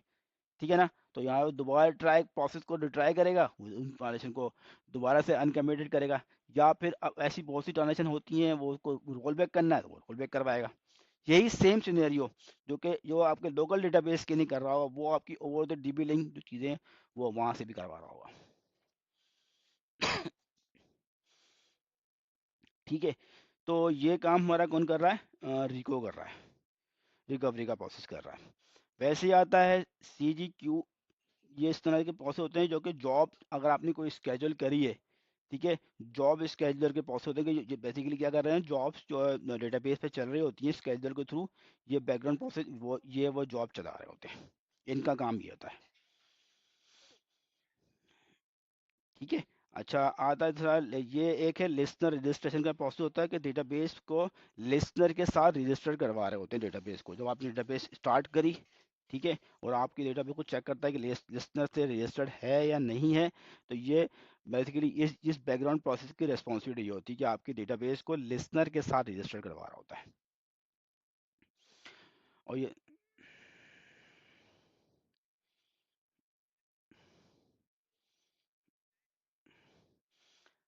नहीं, मतलब अगर कोई डेटाबेस लिसनर से रजिस्टर्ड नहीं है तो इसका काम है लिस्ट डेटाबेस को लिसनर के साथ रजिस्टर करवाना बस। हम्म, हाँ, जब भी आपने लिसनर बनाया और आपने डेटाबेस स्टार्ट किया ना, आपने लिसनर पहले लिसनर स्टार्ट करेंगे फिर डेटाबेस स्टार्ट करेंगे। अब आपका जैसे लिसनर स्टार्ट हो गया डेटाबेस स्टार्ट हो गई, फिर जो डेटाबेस के साथ जो रजिस्ट्रेशन करवाएगा ना वो ये प्रोसेस करवा रहा होगा। अच्छा, उसके बाद आता है फ्लैशबैक। फ्लैशबैक का यही का जो बैकग्राउंड प्रोसेस है, ये फ्लैशबैक हमने पढ़ा कि डेटाबेस को हमने कोई ट्रांजेक्शन जो कमिट होने के बाद हमने रोल बैक करनी है, तो ये बैकग्राउंड प्रोसेस है ना, इसका रिस्पॉन्सिबिलिटी होती है फ्लैशबैक करना। टेबल ड्रॉप हो गया है या तो हमने फ्लैशबैक क्यूरी चलाई है तो वो उसको हैंडल ये वाला बैकग्राउंड प्रोसेस कर रहा है। जो फ्लैशबैक के जो भी ऑपरेशन है ना, ये वाला बैकग्राउंड प्रोसेस कर रहा होता है। अच्छा, लास्ट आता है डेटा कार्ड प्रोसेसेस। इसमें आपने ज़्यादा अगर डेटा कार्ड कहीं बनाया हो तो एक होता है ये RFS। जब भी डेटा कार्ड बनाए, ये आपकी जो स्टैंड बाय साइड है, स्टैंड बाय साइड के ऊपर ये बैकग्राउंड प्रोसेस इनिशिएट होते हैं, जिनका काम होता है रिमोट फाइल सिस्टम।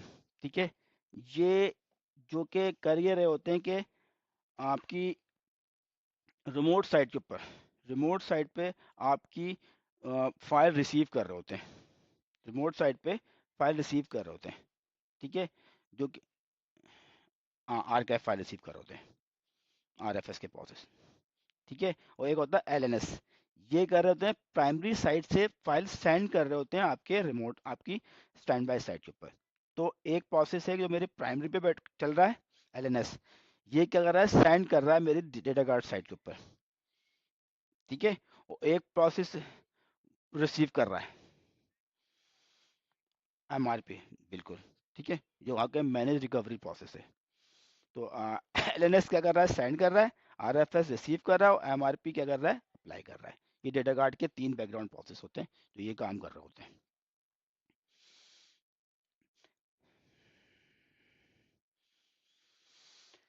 अच्छा, ये बेसिकली क्या है, लॉजिकल स्ट्रक्चर्ड है। अगर हमने देखा जाए तो लॉजिकल स्ट्रक्चर्ड में आता है डेटाबेस है, टेबल स्पेस है, सेगमेंट्स हैं, एक्सटेंड है, डेटा ब्लॉक्स है। डेटाबेस क्या है, ओवरऑल डेटाबेस हमारा जो चल रहा है, जिसमें आपका आता है आपका SGA, हमारा PGA है, हमारा मेमोरी एरिया है, memory area, physical storage, these are हमारा कंप्लीट डेटाबेस है। तो ये लॉजिकल स्ट्रक्चर मॉडल में देखना तो डेटाबेस हमारा एक लॉजिकल स्ट्रक्चर मॉडल है। ठीक है। इसमें सारे के सारे मौजूद आ जाते हैं। अब आते हैं बीच में आता है टेबल स्पेस। अब ओरेकल ने क्या कर दिया कि भाई आपको टेबल स्पेस में आपको मॉडल मतलब आपको डेटाबेस को मुख्तलिफ लॉजिकल पार्ट्स में डिवाइड कर दिया। आप ये कर सकते हैं कि अब टेबल स्पेस ये कर रहे हैं कि लॉजिकल मॉडल है आपके डेटा को हैंडल करने के लिए। तो आप जो चाहते हैं कि यार मेरा डेटा है कोई अकाउंट्स का डेटा है, कोई मेरा फाइनेंस का डेटा है, या मेरा कोई मतलब परचेज का डेटा है, तो मैं चाहता हूँ कि हर डेटा को एक अलग अलग जगहों पे रख सकूँ, एक अलग अलग लोकेशन पे स्टोर कर सकता हूँ। By the use of table space में ये काम कर सकता हूँ। ठीक है, मगर मैं चाहता हूँ कि यार मेरा जो है जो एक डेटा है जो जो U01 में सेव हो, एक डेटा मेरा U02 में सेव हो, एक अलग फोल्डर में सेव हो, अलग अलग सेग्रीगेशन करनी हो मुझे, तो अपने डेटा अपनी जो फाइल्स की सेग्रीगेशन करनी हो, डेटा को सेग्रीगेट करना हो, तो by the use of table space में अपने डेटा को सेग्रीगेट कर सकता हूँ ओरेकल के अंदर। तो इसका पर्पज मेरे पास ये आता है। अब एक टेबल स्पेस के अंदर मुख्तलिफ किस्म की जो हमने डेटा फाइल फिजिकल फाइल पढ़ी थी, वो यही होती है कि एक टेबल स्पेस में मुख्तलिफ डेटा फाइल्स हो सकती हैं। डेटा, हाँ हाँ हाँ हाँ, फाइल सब नहीं, मैं डेटा फाइल की बात कर रहा हूँ, मुख्तलिफ डेटा फाइल हो सकती हैं। हाँ मुख्तलिफ डिफरेंट, हाँ बिल्कुल, मल्टीपल फाइल हो सकती हैं, मल्टीपल, एक टेबल स्पेस के अंदर मल्टीपल फाइल हो सकती हैं। अच्छा, अब आता है सेगमेंट।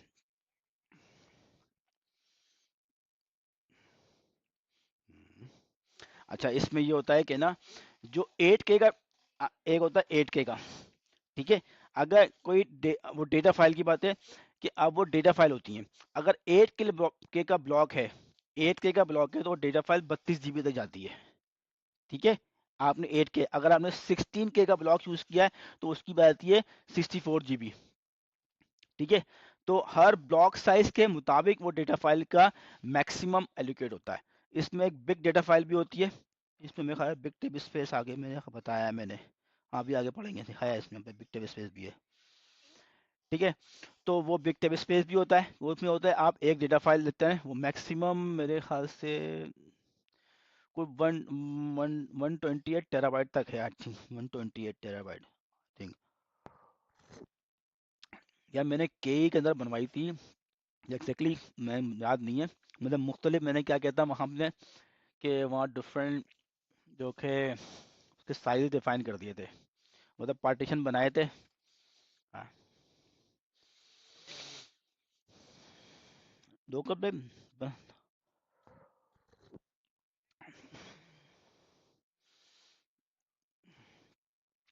यार देखें, उसकी बात ये है, बिग फाइल ना अगर आप लेट्स सपोज लोकल पे बनाते हैं, मेरा U01 फाइल सिस्टम है, U01 है, अब उसमें मैंने बिग डेटा फाइल डेटाबेस बना दी, बिग टेबल स्पेस बना दिया, अब वो U01 आप एक्सटेंड पे एक्सटेंड कराओ उसका, आप एक, अब वो एक ही, या तो आपने उसको एलवीएम का पार्ट बनाया है, ठीक है, जो आपने फाइल सिस्टम बनाया है उसको आप बनाना चाहो बना सकते हो, ये ओरेकल ये नहीं कहता कि आप एएसएम पे बनाओ या आप बनाना चाहो बना सकते हो। ठीक है, मगर उसकी रीजनिंग है कि अगर आप लेट्स सपोज एक फाइल सिस्टम में को हार्ड हार्ड पार्टीशन बना दिया आपने, U01 का आपने एक स्टोरेज ली, उसे U01 में क्रिएट कर दिया, अब आपने इसको वन टाइम पे साइज दे दिया, वन टाइम पे वो पार्टीशन आपने 2 TB का बनाया था। ठीक है, अब वो एक टाइम पे आके 2 TB फुल हो गया, अब आप क्या करोगे, उसको या तो एक्सटेंड करो। ठीक है, अब उस फाइल सिस्टम को एक्सटेंड करने की अलग टुकड़ा में, क्योंकि आप लेट्स सपोज फिर उसकी ओएस लेवल पे लिमिटेशन भी आ जाएगी। ठीक है, आप बोलते हैं यार 2 TB से ऊपर जाएगा तो उसका पार्टीशन का साइज है XFS होगा, आप या उसमें होता है डिफरेंट किस्म के पार्टीशन के साइज होते हैं, अगर आपने वो रखा नहीं है तो आपको लिमिटेशन आएगी, या आपने एलवीएम बनाया था, तो एलवीएम के अंदर ये होता है कि आप मुख्तलिफ अपनी फिजिकल मुख्तलिफ फाइल्स होते हैं, फिजिकल मुख्तलिफ जो है फाइल्स आप ऐड कर सकते हो। अगर आपने लिनक्स पे एलवीएम कहीं बनाया हो तो उसमें ये होता है कि आपने मुख्तलिफ डिस्क ली, आपने लिंक्स पे ऐड कराई, डिस्क नंबर 1 2 3, ठीक है, जो कि आपने फिजिकल स्टोरेज से आ रही थी, उसको मिलाकर आपने एक एलवीएम बना दिया। अब एलबीएम के पीछे 4 डिस्क हैं, हर डिस्क 50 50 GB की 4 डिस्क है, तो 50 50 4 में हो गया, कितना हो गया आपका 200 मिलाकर 200 मिला के आपका एक एलबीएम का साइज बन गया। ठीक है, तो 200 GB का आपका एलबीएम बन गया, उस एलबीएम में से आपने एक फाइल सिस्टम निकाल लिया U02, उस एलबीएम के U02 का आपने फाइल सिस्टम के अंदर आपने अपनी बिग डेटाबेस को रख दिया, बिग डेटा फाइल रख दिया। ठीक है, अब आपने किसी बात तो फाइल सिस्टम बढ़ता है तो आपको एलवीएम बढ़ाना है, तो एलवीएम बढ़ाने के लिए आप क्या करो, एक अपनी फिजिकल फाइल ऐड करो, तो आपका एल्बम का साइज बढ़ जाएगा, तो उससे आपका U02 बढ़ा दो। अगर आपने ये सिनेरियो रखे हैं तो फिर तो सही आती है बात, मगर आपने एक ही पार्टीशन बनाया है, वो हार्ड पार्टीशन को यूज करते बनाया, तो फिर आपके लिए फजूल है, कहीं जाकर फंस जाओगे। अब एएसएम पे फायदा ये होता है कि एएसएम के अंदर क्या होता है, मुख्तलिफ डिस्क आ रही होती हैं, वो जो कि एलवीएम का कॉन्सेप्ट है वही अब एएसएम पे काम, ओरेकल काम कर रहा है। एएसएम में भी यही होता है कि आपको मुख्तलिफ किस्म की डिस्क हैं जो कि आपकी स्टोरेज से आ रही हैं, उसको मिला के ओरेकल एक ASM partition, ASM file system बना देता है। उस एएसएम के अंदर आप अपनी डिफरेंट फाइल रख सकते हो। तो एएसएम भी इस वजह से आपने वो देखा ना, उस पर ज़्यादा बेहतर है कि उसके बाद बिग डेटा फाइल आप इस्तेमाल कर लो। अब मसला ये होता है कि आप लेट्स सपोज, अब लोग ज़्यादातर बताऊं बिग डेटा फाइल लोग क्यों इस्तेमाल करते हैं, कि उसको उनको मॉनिटर करने की जरूरत ना पड़े। भाई मकसद ये है कि डीबीए की जान छूटती है, डीबीए की जान छूटती है। अब आपने कोई फाइल, आपने कोई ऑपरेशन चलाना है, या आपको पता है यार बल्क में डेटा मुसलसल इसके अंदर आता है। अब आपको पता है यार मुसलसल बल्क में डेटा आता है, आप उसमें एक डेटा फाइल ऐड करोगे। अब आपको मुसलसल उसको देखना पड़ता रहेगा, हाँ डेटा फाइल फुल हो जाएगी, आपने दूसरी डेटा फाइल ऐड करनी है, फुल हो जाएगी तीसरी ऐड करनी है। ठीक है, अब उसके लिए आपको ये चीज़ें मॉनिटर करना पड़ती है। बिग टेबल स्पेस में क्या होता है, आपको मॉनिटर करने की जरूरत नहीं है। आपने क्या किया, उसमें फाइल सिस्टम ऐड कर दिया, वो फाइल टेबल स्पेस ऐड कर दिया। अब वो फाइल को ग्रो करता है, मगर सिर्फ आपने मॉनिटर क्या करना है, आपने एएसएम की को मॉनिटर करना है, एएसएम का स्पेस मॉनिटर करना है। ठीक है, वो आपकी बस, वो आपको पता है ये डिस्क ग्रुप फुल होगा, ये मैं अब मैं ओएस की टीम को दे दिया। अब ओएस की टीम का बंदा जो है डिस्क ग्रुप को मॉनिटर करता रहेगा, वो डिस्क ऐड करता रहे, आपका एएसएम चलता रहेगा। आपको डेटाबेस लेवल पे कुछ करने की जरूरत नहीं पड़ेगी। ठीक है, मगर अब आपको कल को आपकी यही डेटा फाइल 50 टीबी की हो गई। ठीक है, 50 टीबी की हो गई, एक ही डेटा फाइल 50 टीबी चलेगी। अब कल को किसी वजह से आपको रिकवर करने की जरूरत पड़ती है, वो डेटा फाइल करप्ट हो गई है, बैकअप रिस्टोर करना है आपने, अब आपको रिकवर करना है। तो अब वो एक डेटा फाइल पूरी रिस्टोर होगी, उसकी रिकवरी के लिए आपका लेट्स, और अगर किसी वजह से वो डेटा फाइल आपकी करप्ट हो गई तो आपका पूरा डेटा गया।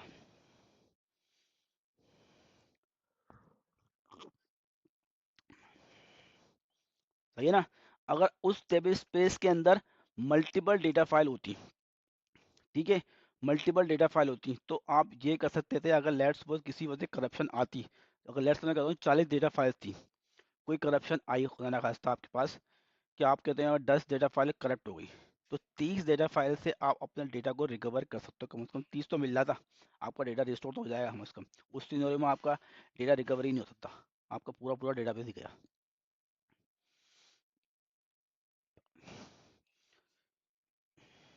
हाँ,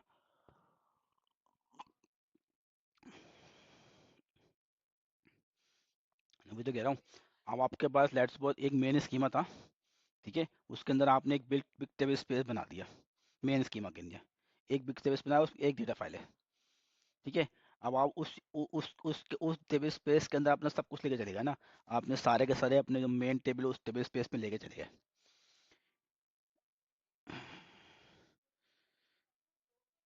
तो ये चली गई ना। अब अगर वो सारे के सारे अलग अलग डिफरेंट डेटा फाइल्स के अंदर होता, तो अगर लेट्स सपोज उसमें क्या होता, आप अपने पास अगर 40 डेटा फाइल थी, तो होता आपकी 30 डेटा फाइल भाई बच गई। आपने रिस्टोर किया तो पहले 30, वो 32 जीबी की रिस्टोर होगी, फिर एक और होगी, एक और होगी, इस तरह से कम से कम आपका जो डेटा है वो रिकवरी पर्पज आपकी बढ़ गई ना। आप क्रिटिकल उसके अंदर अगर पूरा पूरा 50 जीबी रिस्टोर होगा, तब जाके डेटाबेस को आपको डेटा मिलेगा। तो ये चीज़ें आपने रिकवरी पेज पे देखना पड़ती हैं कि हाँ यार आपने कि क्या किस किस्म का अब ये चीज़ें होती हैं ज़्यादातर जब पार्टीशंस बनाते हैं। ठीक है, हाँ जहाँ पे आपने पता है यार मैंने मंथली पार्टीशन बनाने हैं, तो उसमें बिग टेबल स्पेस यूज़ कर लो, मंथली पार्टीशन है तो कोई मसला नहीं है।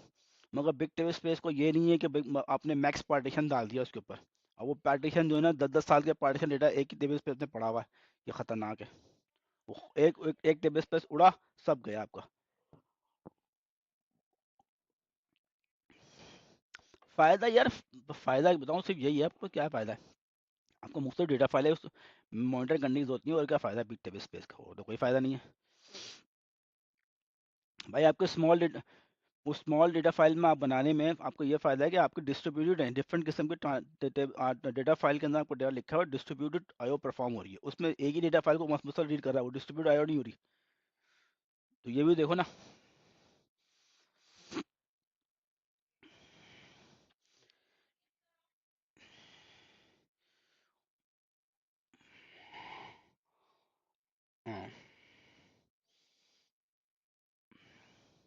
हम्म। होते हैं ना। अब वहाँ बिग फाइल, हाँ बिग फाइल करें, बिल्कुल करें, तो उसको मंथली बेस पे पार्टीशन करें, पार्टीशन टेबल पे लेके जाएं। ये नहीं है कि आपने उसके अंदर 50 बताए बड़ी बड़ी आपने तो मुसलसल। हम्म। नहीं, पार्टीशन तो आपने बनाया, लेट्स सपोज मैंने वो पार्टीशन बना दिया, हर मंथ का पार्टीशन बना दिया, ठीक है, तो हर मंथ का टेबल स्पेस अलग होगा, हर मंथ का टेबल स्पेस होगा, अलग होगा, हर मंथ के टेबल स्पेस अलग होगा, उसकी उसकी डेटा फाइल अलग होगी। समझ आई बात? नहीं, ये नहीं जी जी। हाँ ठीक है ना। देखो पार्टीशन में यही तो फायदा होता है। आप पार्टीशन क्या हुआ, टेबल का लॉजिकल पार्टीशन भी हो रहा है, फिजिकल उसका हर पार्टीशन का आप टेबल स्पेस भी अलग कर सकते हो। हर टेबल स्पेस अलग करोगे, उसकी अब डेटा फाइल भी अलग हो जाएगी।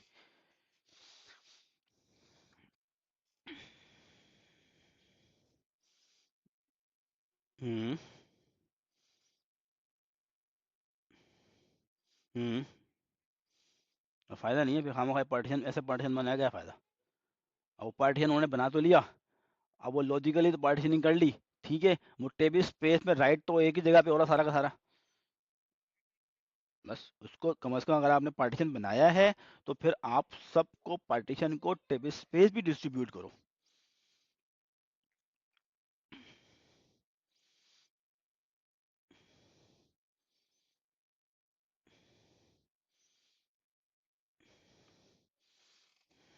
हम्म।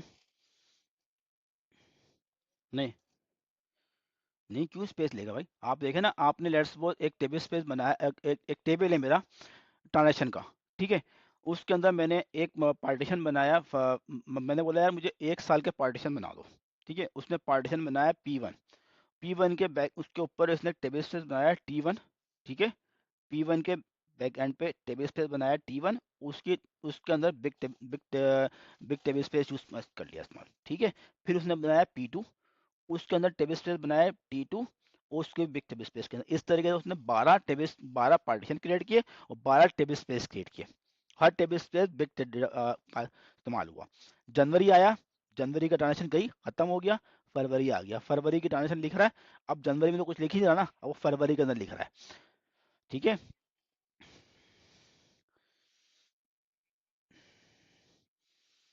हो रही है ना, अब उसमें फायदा क्या है?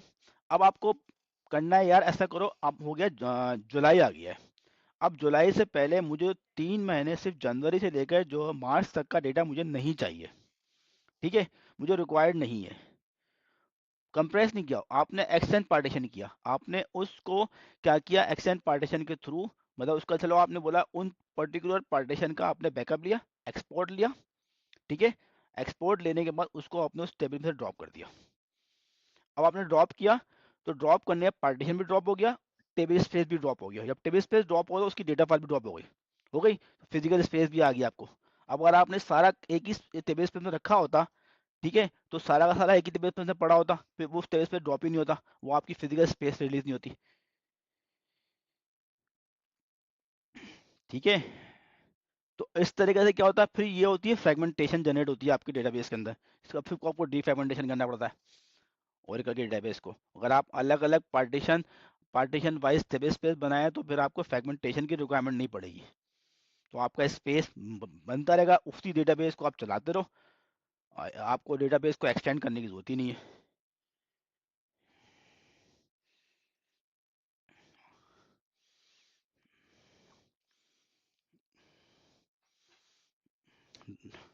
ड्रॉप कर दे रहे हैं,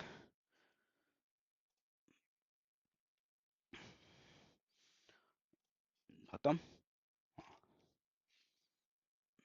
तो इसके कई फायदे हैं, एक एक नहीं है, कई फायदे हैं आपको पार्टीशन इस तरीके से बनाने में, और यही चीज़ अगर आप मुख्तलिफ डेटा फाइल में रखते हैं तो उसके और ज़्यादा फायदे हैं।